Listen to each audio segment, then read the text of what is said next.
नमस्कार। कॉलेज शिक्षा विभाग राजस्थान की सार्थक पहल ज्ञानदूत कार्यक्रम 2.0 में आप सभी का स्वागत है।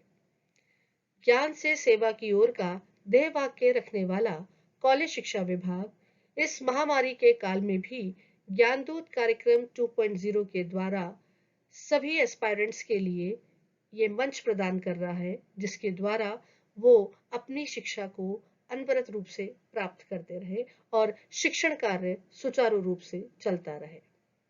मैं डॉक्टर श्रुति टंडन, सहायक आचार्य, समाजशास्त्र विभाग, राजकीय मीरा कन्या महाविद्यालय उदयपुर से समाजशास्त्र विषय के एक महत्वपूर्ण आयाम सामाजिक समस्याओं के बारे में बात करूंगी। सामाजिक समस्या वो समस्या जो कि समाज के बहुत बड़े वर्ग को नकारात्मक रूप से प्रभावित करती है।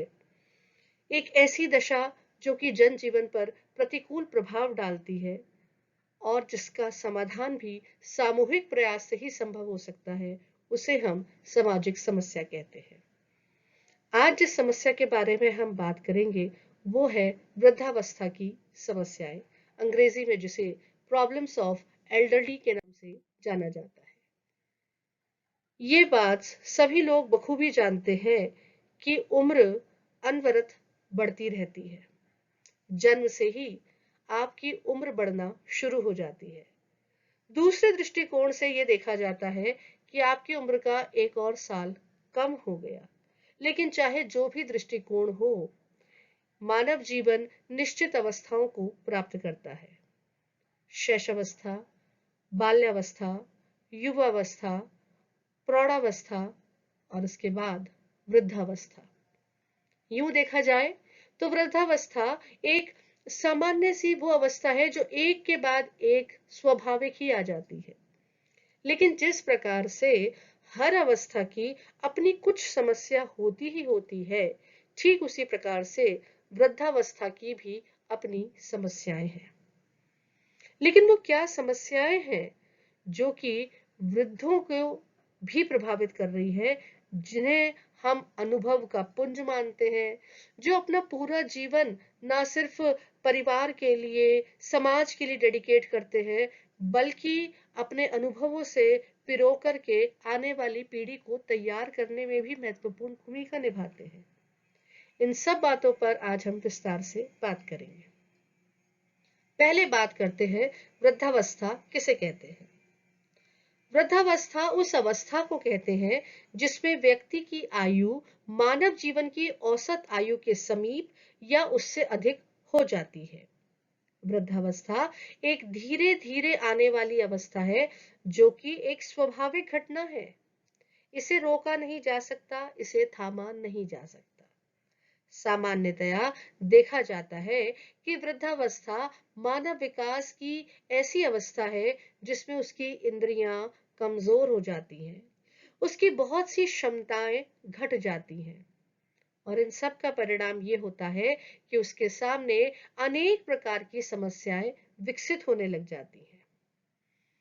जब हम बात करते हैं एक बालक की, वो समाजीकरण अपने परिवार पे प्राप्त करता है और युवावस्था को प्राप्त होता है कई दूसरी एजेंसियों के द्वारा समाजीकरण प्राप्त करते हुए। युवावस्था में अपनी दूसरे रोल्स को निभाते हुए, दूसरी भूमिकाओं को निभाते हुए ना सिर्फ वो एक बेटा है, बल्कि उसके बाद उसके जीवन में विवाह संबंध स्थापित होता है, वो पति बनता है, उसके संतान होती है, वो पिता बनता है, स्त्री माता बनती है और इस प्रकार से वो अपनी दूसरी जिम्मेदारियां निभाना प्रारंभ करता है।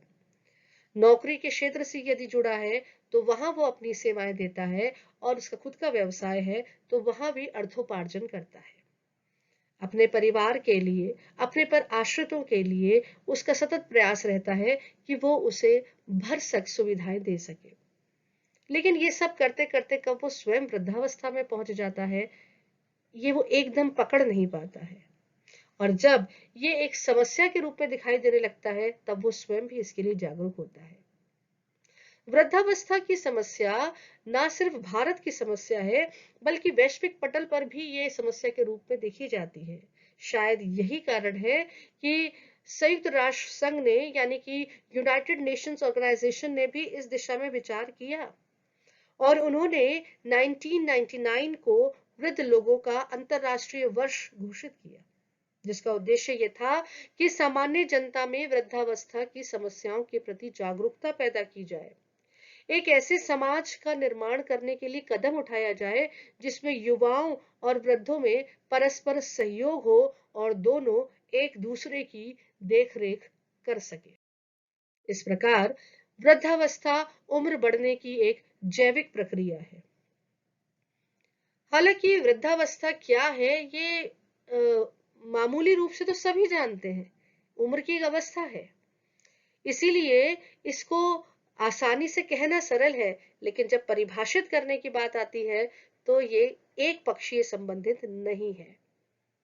दुनिया के अधिकांश विकसित देशों में कि पाश्चात्य अवधारणा के अंतर्गत काल के क्रमानुसार 65 वर्ष की आयु को स्वीकार कर लिया गया है। हालांकि विकासशील और अविकसित देशों में सामान्य तौर पर 60 प्लस की उम्र को वृद्धावस्था की जनसंख्या के तौर पर माना जाता है। फिर भी विद्वानों ने प्रयास किया कि कुछ बातों को रेखांकित करते हुए वृद्धावस्था की परिभाषा दी जाए। तो चलिए अब हम भी बात करते हैं वृद्धावस्था से जुड़ी हुई कुछ महत्वपूर्ण समस्याओं से पहले उसकी परिभाषाओं के बारे में। वीरन बटलर और सोकोलोव का कहना है कि वृद्धावस्था परिवर्तन की एक प्रक्रिया है जिसमें व्यक्ति के जीवन के सभी पक्ष सन्निहित होते हैं। जी हाँ, व्यक्ति अपने जीवन में कितने पक्षों को समेटा है इसकी जानकारी यूं तो सभी को होती है, लेकिन अपनी पहले की अवस्था में यानी कि वृद्धावस्था से पहले के काल में व्यक्ति इतना बिजी रहता है कि इस ओर बहुत ज्यादा ध्यान नहीं देता है। इसीलिए वृद्धावस्था तक आते आते वो धीरे धीरे अपनी इंद्रियों की कमजोरी को महसूस करता है, वो आर्थिक डिपेंडेंसी को महसूस करता है, वो इस बात को महसूस करता है कि किस ढंग से अपने निर्णयों के लिए या समाज में परिवार में वो उपेक्षा सहन कर रहा है। इन सब बातों से धीरे धीरे उसे समस्या महसूस होने लगती है और तब जाकर के जीवन के सभी पक्षों से संबंधित जो समस्या उसे महसूस हो रही है वो वृद्धावस्था काल की देन वो स्वीकार। कंफर्ट का कहना है कि जरण का तात्पर्य, देखिए यहाँ मैं पहले बताना चाहती हूँ कि वृद्धावस्था की समस्याओं को हम प्रॉब्लम्स ऑफ एल्डरली के नाम से जानते हैं। इसे एजिंग भी कहा जाता है जहाँ उम्र बढ़ने से संबंधित पक्ष है, और इसे जरण भी कहा जाता है। कंफर्ट कहते हैं जरण का तात्पर्य व्यक्ति की शक्ति, योग्यता और कौशल में कमी से है, जिससे व्यक्ति अपने कार्यों को संपादित करने में स्वयं को असमर्थ पाता है। जरण का अवस्था का प्रारंभ सामान्य परिस्थितियों में 60 वर्ष तथा विशेष परिस्थितियों में 65 वर्ष माना जाता है। इस प्रकार से जैसे जैसे व्यक्ति 60 प्लस होना शुरू करता है वो वृद्धावस्था की श्रेणी में पहुंच जाता है।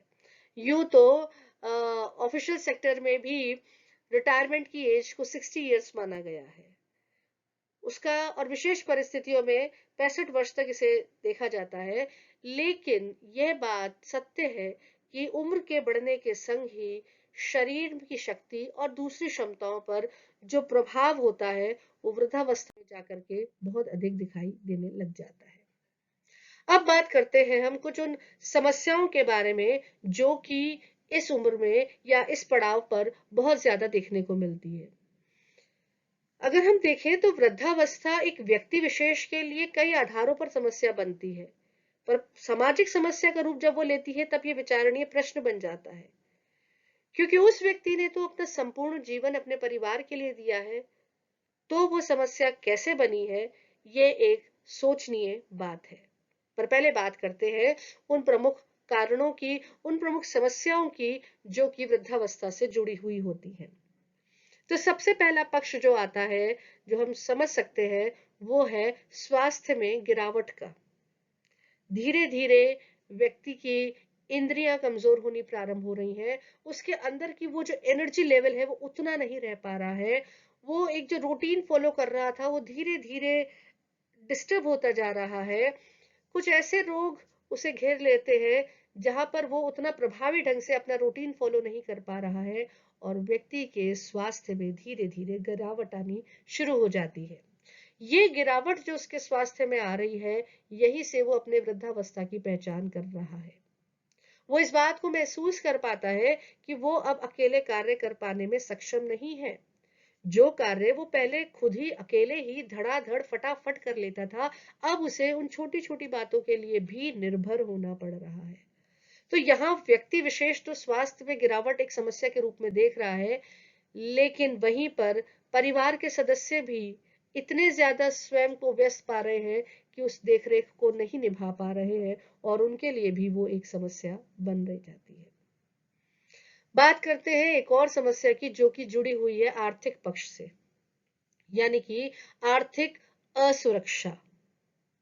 विचार की बात है कि जो व्यक्ति एक लंबे समय तक अपने परिवार की जिम्मेदारी उसका आर्थिक रूप से भरण पोषण करता है, एक अवस्था विशेष को प्राप्त करते ही यानी कि वृद्धावस्था में आते ही वो स्वयं को आर्थिक रूप से असुरक्षित महसूस कर रहा है। उसे महसूस होने लग जाता है कि अब उसके हाथ में अर्थ नहीं है, या अर्थ उतनी मात्रा में नहीं है, या वो असुरक्षित है। और यहीं पर ही वो एक समस्या महसूस करता है।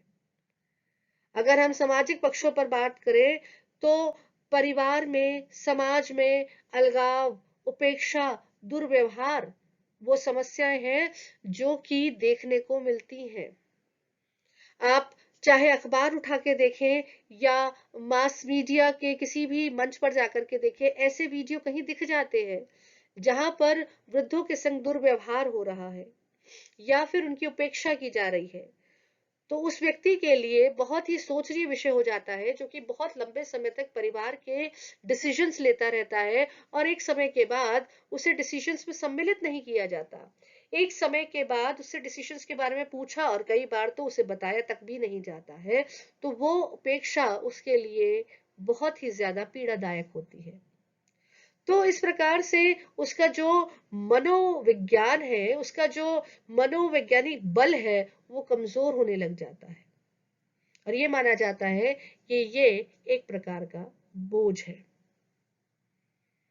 भारत में भी बहुत ज्यादा ओल्ड एज होम्स खुले हुए हैं, सुरक्षा प्रदान करते हैं, दायित्व निभाते हैं उनका, जिनका कहने को कोई नहीं है। लेकिन विचार करने की बात यह है कि क्या वास्तव में ये वो समस्या है जो कि समाज की दी हुई है, या उस समाजीकरण में कुछ कमी रह गई है जो कि इस समस्या के रूप में दिखाई दे रही है। भारत वो राष्ट्र है जहां पर संयुक्त परिवार की प्राथमिकता रही है, उसकी पहचान रही है। समय बदल रहा है, औद्योगिकरण, नगरीकरण, वैश्वीकरण, इन सब का प्रभाव दिखाई दे रहा है। नए मूल्य आ रहे हैं, सामूहिकता की जगह व्यक्तिवाद की बात दिखाई दे रही है और इन सब के कारण एक जो नया एटमॉस्फेयर क्रिएट हो रहा है, वो अपने लिए फोकस कर रहा है।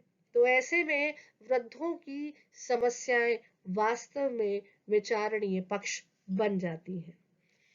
इसके लिए वृद्ध कल्याण के लिए कई नीतियां और कई कार्यक्रम चलाए गए हैं, क्योंकि जैसा कि हमने स्टार्टिंग में ही बात की थी कि कोई भी सामाजिक समस्या जब एक समाज के बड़े वर्ग को नकारात्मक रूप से प्रभावित करती है, तो उसका समाधान भी समाज के सामूहिक प्रयास से संभव है, जिसमें जनता का सहयोग है ही, परिवार व्यक्ति विशेष का सहयोग तो है ही, और सरकार का भी अपना सहयोग होता है। तो चलिए अब हम बात करते हैं वृद्ध कल्याण के लिए नीति और कार्यक्रमों के बारे में। पहले तो हम बात करेंगे सबसे पहले संवैधानिक प्रावधानों की। संविधान के अनुच्छेद 41 में यह प्रावधान है कि राज्य को अपनी आर्थिक क्षमता और विकास की सीमाओं के भीतर शिक्षा और बेरोजगारी, बुढ़ापा, बीमारी और विकलांगता के मामलों में सार्वजनिक सहायता प्रदान करनी चाहिए। उसे काम करने का अधिकार हासिल करने के लिए और अन्य अभाव के मामलों में प्रभावी प्रावधान करना होगा, ये कहता है संविधान का अनुच्छेद 41।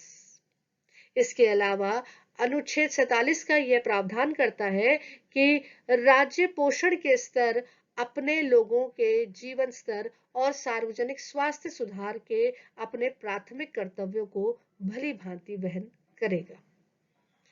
बात करें अगर कानून की दृष्टि से, तो भारत सरकार ने 2007 में वरिष्ठ नागरिकों और माता-पिता के रखरखाव व कल्याण का अधिनियम पारित किया है, जिसके अंतर्गत संविधान के तहत इस बात की गारंटी है कि वरिष्ठ नागरिक माता-पिता के रखरखाव व कल्याण के लिए प्रभावी प्रावधान लागू होंगे।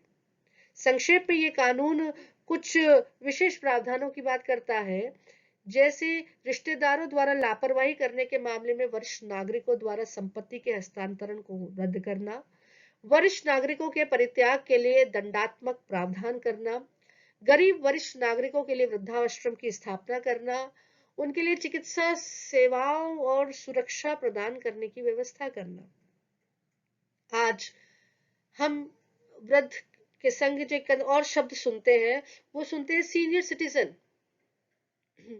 और सीनियर सिटीजन्स के लिए राष्ट्रीय नीति 1999 भी कई क्लॉजेस की बात करती है।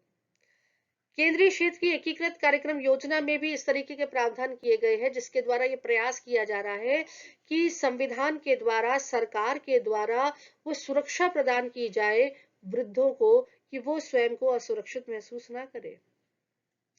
आंकड़े बता रहे हैं कि आने वाले 2030 तक ये आंकड़ा जो वृद्धों की जनसंख्या का है, वो अच्छे ढंग से उन्नति को प्राप्त करेगा। तो आवश्यकता है कि इसके सकारात्मक उपयोग में लाने की आवश्यकता है। इसके लिए सरकारी स्तर पर तो, साथ ही साथ में संवैधानिक स्तर पर तो प्रावधान है ही, लेकिन व्यक्तिगत और पारिवारिक स्तर पर भी प्रावधान किए जाएं, जो कि हमारे द्वारा स्वयं किए जाएंगे। वृद्धावस्था एक अनमोल अनुभव है, जिसे संभालने की और सहेजने की आवश्यकता है। कई नीतियां बनाई गई हैं, कई कानून बनाए गए हैं, कई योजनाएं चल रही हैं जो कि वृद्धों की पेंशन से संबंधित है, उनको मुफ्त चिकित्सा सुविधा देने से संबंधित है, लेकिन आवश्यकता है उस वातावरण की जो कि उन्हें परिवार के सदस्यों के द्वारा दिया जाए, उस सम्मान की जो कि परिवार के सदस्यों के द्वारा दिया जाए, समाज उसे स्वीकृत करे। आवश्यकता है उस आर्थिक सुरक्षा की जो कि परिवारजनों के द्वारा उन्हें दी जाए। देखिए, परिवार सदैव से ही समाज की केंद्रीय इकाई रहा है और उसमें वृद्धों की भूमिका को कभी भी नकारा नहीं जा सकता है। इसीलिए परिवार के विकास के लिए, संस्कृति के हस्तांतरण के लिए और जो एक प्रथा और परंपरा अनवरत कालों से चली आ रही है, उसे बनाए रखने के लिए जरूरी है कि सामूहिक स्तर पर वृद्धों को हर प्रकार से, हर एस्पेक्ट से उन्हें एक कॉन्फिडेंस दिया जाए कि वे अकेले नहीं हैं। जब सरकार इस दिशा में प्रयास कर रही है, जब कानून इस दिशा के लिए सकारात्मक है, तो समाज का, व्यक्ति विशेष का, परिवार का योगदान कमतर नहीं रहना चाहिए। इसीलिए बेहद अनिवार्य है कि हर पक्ष पर उन्हें सुविधा देते हुए, उनके विश्वास को जीतते हुए, उनके इस अवस्था काल का अनुभव का प्रयोग किया जाए। जहां भी सक्रिय रूप से वो लोग करने की चेष्टा रखते हैं, उन्हें मोटिवेट किया जाए और सहयोग दिया जाए। शायद इसीलिए एजुकेशन डिपार्टमेंट में भी रिटायर्ड टीचर्स को इनवाइट किया जा रहा है कि वो अपने अनुभव के संग इस पुनीत कार्यक्रम से वापस जुड़े, और लगभग इस प्रकार का प्रावधान सभी सर्विसेज में देखने को मिल रहा है।